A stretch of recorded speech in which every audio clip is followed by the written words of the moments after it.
যখন ইচ্ছে হবে তখনই মিষ্টি তৈরি করে খেতে পারবেন। একদম সহজ উপায়ে আজকে এই রেসিপিটা শেয়ার করছি। মাত্র 1 কাপ সুজি দিয়ে অসাধারণ মিষ্টির রেসিপি। একবার বানিয়ে দেখুন, এত নরম ও চকচকে মিষ্টি, সবাই রেসিপিটা জানতে চাইবে। আসসালামু আলাইকুম, জাকিয়া কিচেনে সবাইকে স্বাগতম। মাত্র 1 কাপ সুজি দিয়ে অসাধারণ মিষ্টি রেসিপি, আর সাথে দুধ থাকলেই চলবে। আর দেখতেই পাচ্ছেন আমি কিন্তু সুজিটা প্রথমে ভেজে নিচ্ছি। সুজি দিয়ে এমন মিষ্টি আগে কখনোই খাননি, মুখে দিলেই গলে যাবে। মাত্র 5 মিনিটেই রসগোল্লা সুজির মিষ্টি খুব সহজেই তৈরি করে নিতে পারবেন।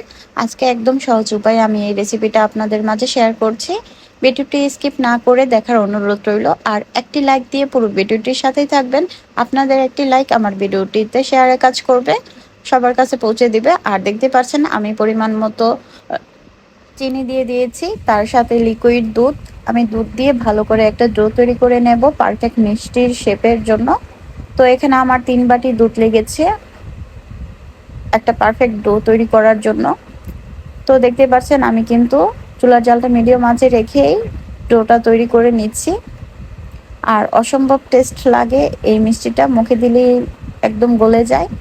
আর এই পর্যায়ে দিয়ে দিচ্ছি গুঁড়ো দুধ 4 চামচ, আর দিয়ে দিচ্ছি বেকিং সোডা, আর দিয়ে দিচ্ছি 1 চামচ ময়দা।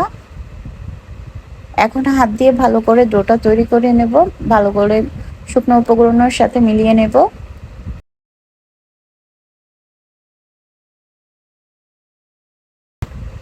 বড় একটা থালের মধ্যে দিয়ে পারফেক্ট একটা ডো তৈরি করে নিচ্ছি। একদম সহজ উপায়ে তৈরি করে নিতে পারবেন এই মজাদার মিষ্টিটা। যখন তখন খেতে ইচ্ছে করলে মিষ্টি কোনো খাবার বা হাতে 5 মিনিট সময় থাকলে এই রেসিপিটা ট্রাই করতে পারেন। তো এখন পারফেক্ট হয়ে গিয়েছে, আর 5 মিনিটের মধ্যেই আমি কিন্তু 5 মিনিটের জন্য রেস্টে রেখে দিয়েছি। আর এই দিক দিয়ে আমি একটা চুলায় প্যান বসিয়ে 1 বাটি চিনি দিয়ে পানি দিয়ে একটা শিরা তৈরি করে নিচ্ছি। আমি 1 বাটি চিনিতে 2 বাটি পানি দিয়ে জাল করে নেব। এই পর্যায়ে দিয়ে দিচ্ছি 2টা এলাচ, মুখ ফাটিয়ে দিচ্ছি।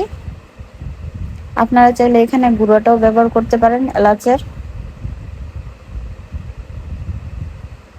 একদম পারফেক্ট একটা শিরা তৈরি করে নিতে হবে। আমি জাল করে দেখতেই পাচ্ছেন কিভাবে করে আমি একদম পারফেক্ট একটা শিরা তৈরি করে রেখে দেব। তো এদিক দিয়ে আমি কিন্তু মিষ্টিগুলো তৈরি করে নেব। একদম সহজভাবে দেখিয়ে দিচ্ছি, আপনাদের ইচ্ছে মতো শেপ দিয়ে মিষ্টিগুলো তৈরি করে নেবেন। আমি কিন্তু একটু নতুনভাবে মিষ্টিটা তৈরি করে দেখিয়ে দিচ্ছি। তো এই পর্যায়ে একটা ফুটা করে দিচ্ছি, সুন্দর একটা শেপ দিয়ে তৈরি করে নিচ্ছি।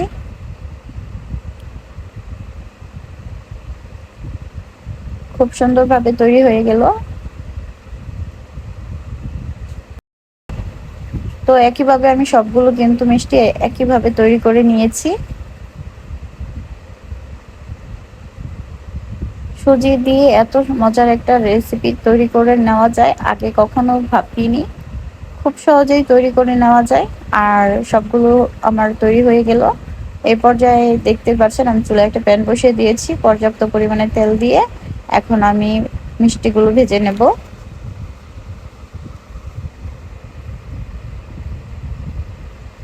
চুলার জালটা মিডিয়াম রেখে মিষ্টিগুলো ভেজে নিতে হবে। তেলটা একটু গরম হয়ে যাওয়ার পর মিষ্টিগুলো ভেজে নিচ্ছি। অবশ্যই চুলার জালটা মিডিয়াম আঁচে রেখে মিষ্টিগুলো ভেজে নিতে হবে। তো আমি সবগুলো মিষ্টি ভেজে নিয়েছি ব্রাউন কালার করে। সুন্দর কালার চলে আসছে, দেখতেই পাচ্ছেন। যারা এখন পর্যন্ত আমার ভিডিওটির সাথে আছেন কিন্তু লাইক দিতে ভুলে গিয়েছেন, একটি লাইক দিয়ে পুরো ভিডিওটির সাথে থাকবেন। আর যদি চ্যানেলে নতুন হয়ে থাকেন চ্যানেলটি সাবস্ক্রাইব করে পাশে থাকা বেল বাটনটা অন করে রাখবেন, যেন পরবর্তী ভিডিও ছাড়ার সাথে সাথে আপনাদের কাছে নোটিফিকেশন চলে যায়। আর যারা অলরেডি চ্যানেলটা সাবস্ক্রাইব করে দিয়েছেন সবাইকে অসংখ্য ধন্যবাদ। আর দেখতে পাচ্ছেন কি সুন্দর করে আমি মিষ্টিগুলো ভেজে নিচ্ছি। তো পারফেক্ট মিষ্টি ভাজা হয়ে গিয়েছে, সুন্দর একটা কালার চলে এসেছে। এই অবস্থায় আমি নামিয়ে নেব। চুলার জালটা অফ করে দিয়েছি। তো এখন আমি মিষ্টিগুলো নামিয়ে নিচ্ছি। গরম অবস্থায় আমি কিন্তু শিরার মধ্যে দিয়ে দিচ্ছি মিষ্টিগুলো। তো এই পর্যায়ে ঢাকনা দিয়ে ঢেকে রাখবো প্রায় 1 থেকে দেড় ঘন্টা। তো দেখতেই পাচ্ছেন 1 ঘন্টা পর কতটা পারফেক্ট হয়েছে। আমার এই মিষ্টি রেসিপি আপনাদের কাছে কেমন লেগেছে কমেন্টে জানিয়ে যাবেন। ভালো লেগে থাকলে লাইক কমেন্ট শেয়ার করে পাশে থাকবেন।